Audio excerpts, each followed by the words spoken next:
2.5 million, suffered a severe economic crisis in 1957, and it was to the meat industry that much of the credit must go for helping the country back on the road to recovery. It was during 1958 to 59 that the income from meat exports surpassed wool sales and became New Zealand's most important asset.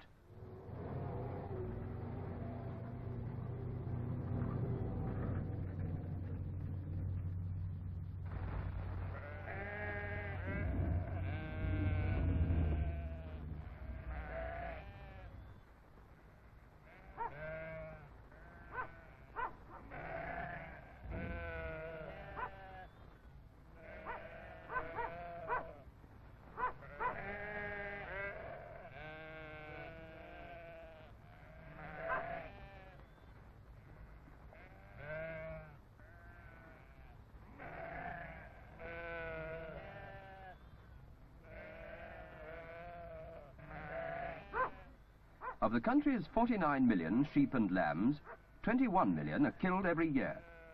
Up to 16,000 may be slaughtered in one day, in enormous freezing works, where each carcass can be on board a ship bound for Britain and other overseas markets within 48 hours.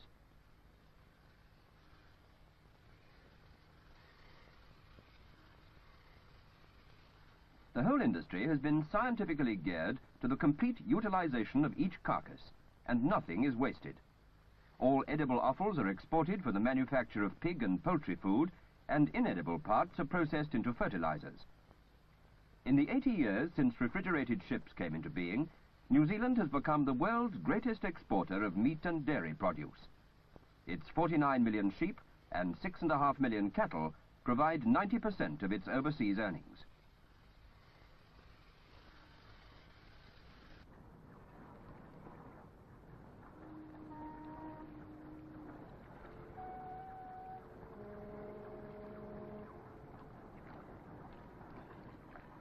New Zealand is also the world's second biggest wool supplier, and successful interbreeding has produced sheep which provide good meat and wool.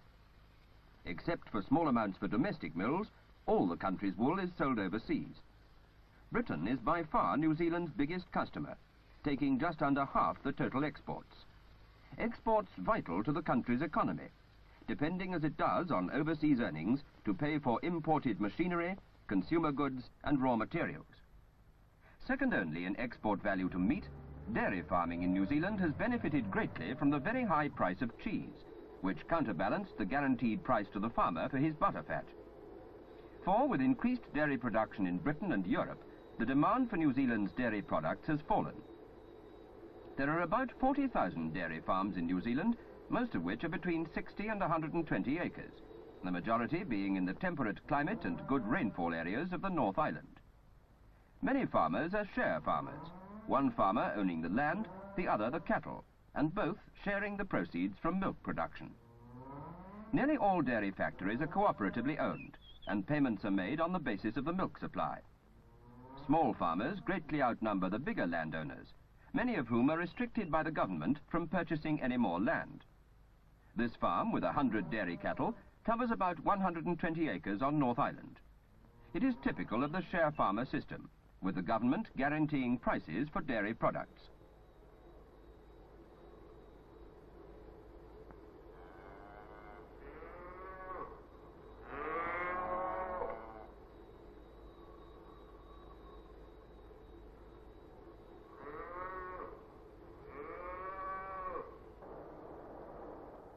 New Zealand has enormous potential wealth in her natural resources.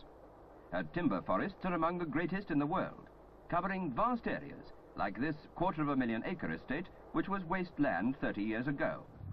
Today it is the largest man-made forest in the world, feeding the hungry mills of an expanding industry.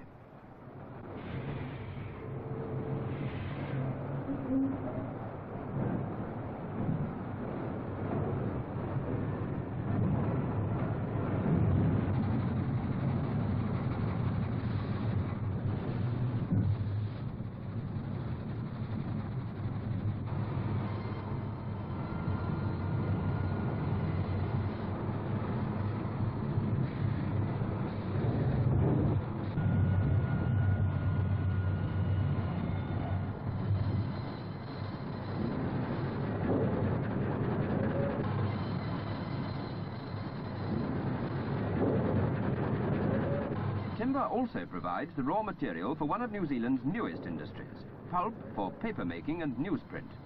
New Zealand's newsprint plant is the fourth largest in the world. At Kawarau, the biggest plant, jointly owned by government and private enterprise, produces pulp and newsprint, and large quantities are shipped overseas, mostly to Australia and Britain.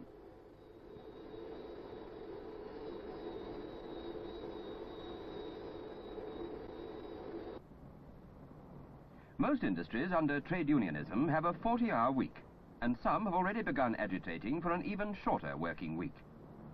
Union demands have boosted the average wage in New Zealand to £13 a week, and despite the comparatively high prices of many products, New Zealanders are on a private spending spree of their own. Many are buying their own homes, some with the help of state-assisted loans. New houses are mushrooming all over New Zealand, especially around the large cities such as Auckland and the capital, Wellington. Many houses are built under government or local planning schemes, as opposed to the unplanned building of 20 or so years ago.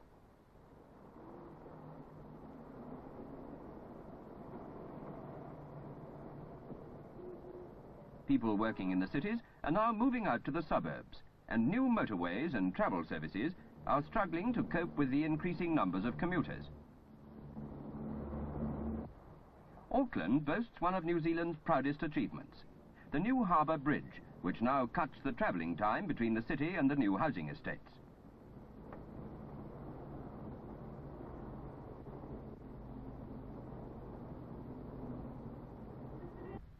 Some houses can be described as luxurious by any standard, but the great majority are plain, modest homes planned for the average New Zealand worker and his family.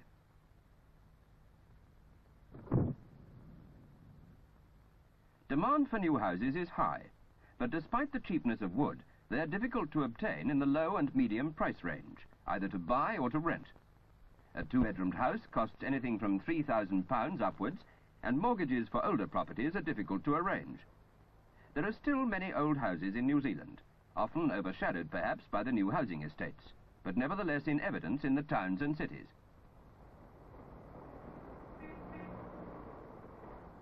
Some appear almost untenantable, but are still occupied. Despite the country's comparatively fast building program, there are still only 8 new houses available for every 1,000 people in New Zealand.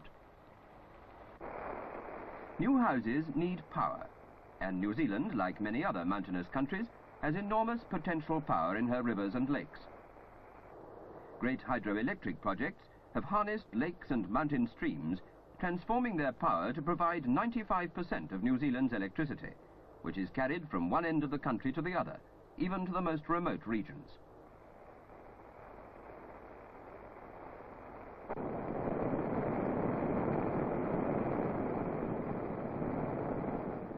The most spectacular and ambitious achievement in New Zealand is undoubtedly the harnessing of the enormous thermal steam jets, which for centuries have been roaring uselessly from the earth. The first electricity from these geothermal power stations is now being generated at Wairaki in the North Island. The geysers are only active in the volcanic region of New Zealand's North Island, and no one has yet offered any concrete explanation for their fantastic eruptions. But it is generally believed they are the products of constant pressurization deep down in the bowels of the earth, which turns water into steam. Where a great steam-clouded valley once echoed to the deafening crescendo of untamed energy, now stands a fantasia of towers and pipes. These carry the steam to nearby power stations, which in turn feed New Zealand's new homes and schools. State schooling is provided free for all children until they're 19, and education is compulsory from 7 until 15. New Zealand claims to have achieved equality for all in education. Nearly 90% of all primary and secondary school children are educated at state schools, the rest at private schools or church schools in the larger cities.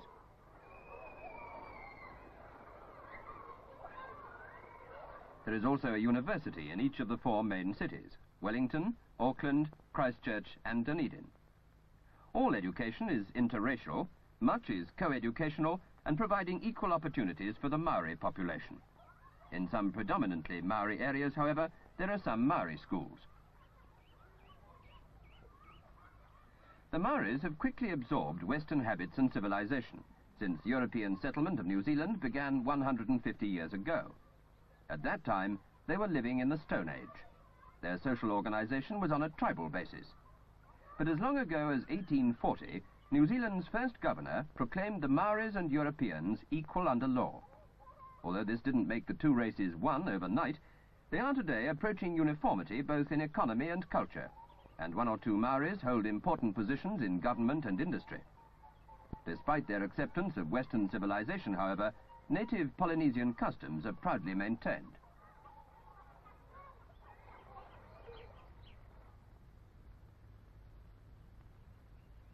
Like the Maoris, many other New Zealanders have adopted new colours, new habits that come with the changing world.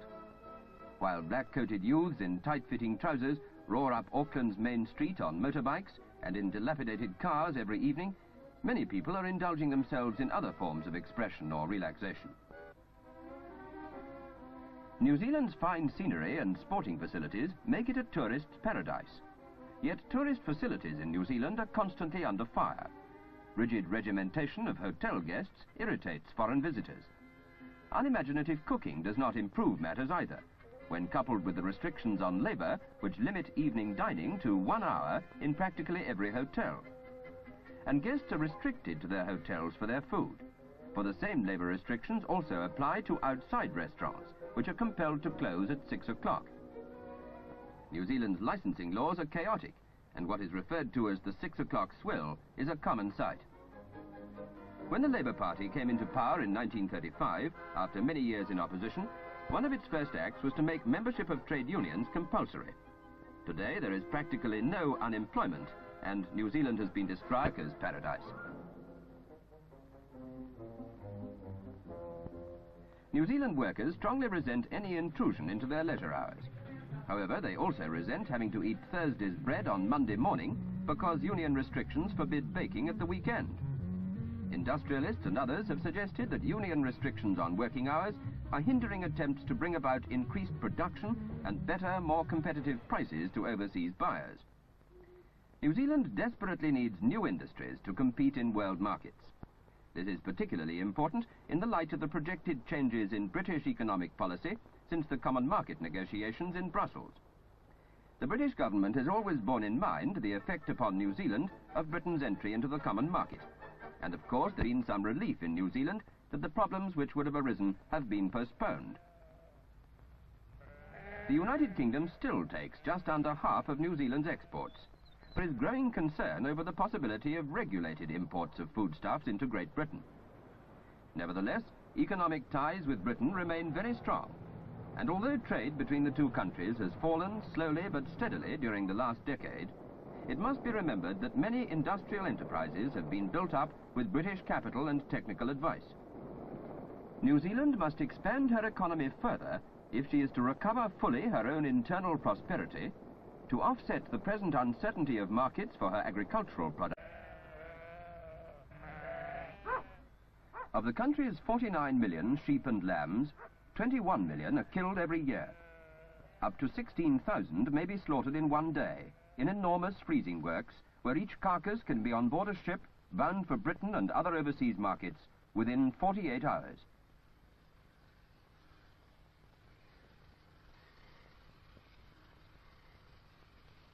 The whole industry has been scientifically geared to the complete utilization of each carcass, and nothing is wasted. All edible offals are exported for the manufacture of pig and poultry food, and inedible parts are processed into fertilizers.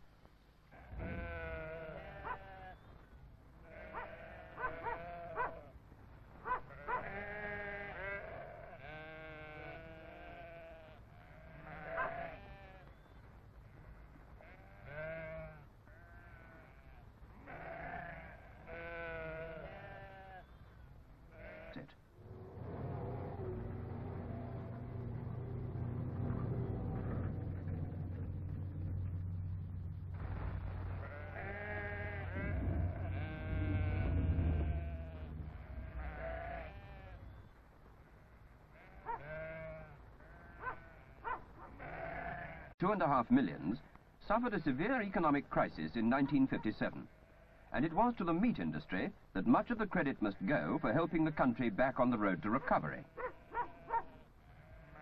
It was during 1958 to 59 that the income from meat exports surpassed wool sales and became New Zealand's most important asset.